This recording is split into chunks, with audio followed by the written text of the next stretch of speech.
right, welcome to topic 6 of 7. So, do you have all of your assignments in? Please check, because assignments can be reassigned for full credit opportunities if you have not yet turned them in. We have 7 topics in this class, so this is your second to the last week. So you'll probably want to check this week, see if you're missing anything, because next week there's a holiday. So this week we're looking at the 20th century wars and depression. So in 1914, President Wilson was very much isolationist. We are staying here, we're worrying about our country, our business, we're staying in our lane. Few short years later, by 1917, we're getting involved in the Great War, which was World War I. It was called the Great War because nobody imagined that we would have a World War II. President Wilson really did his best to try to be an architect of peace.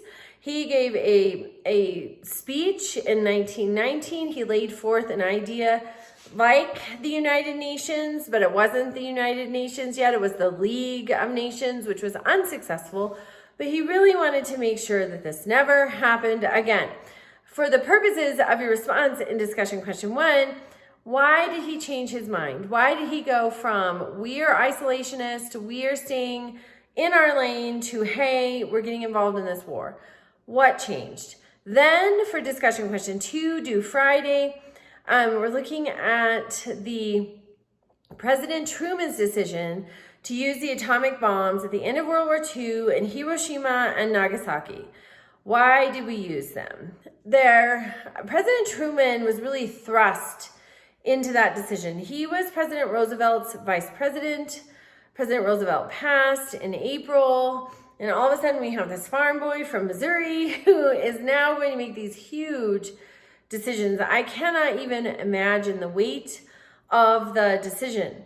It has been noted by some Cold War historians. So at the end of World War II, the Cold War is alive and well, which is really a war of ideas, communism versus capitalism.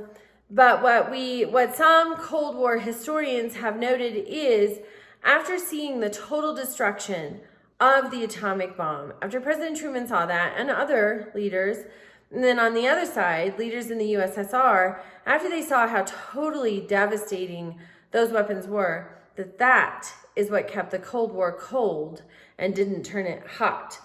And so that's something to keep in mind. Then you have a worksheet, the 20th century wars and depression. Please make sure for each answer that you meet the minimum word count at least. Please make sure that you are using the source requirements. That I notice a direct relationship when I'm grading between using enough sources and having enough words. So don't short yourself. Don't short your knowledge. Don't short your performance. Don't short your your assignment. All right. Please take a look at that grade book. See if you're missing anything. I typically do not reassign discussions, but assignments, absolutely. Also, make sure you're getting those 6 replies. Everybody's pretty good about that, but make sure you're getting your replies so you have full participation credit. Please text me if you have a pressing question. Remember, next week is the last week of class, so just make sure you're on top of things, you're getting things turned in so that you can finish successfully. All right, have a great week.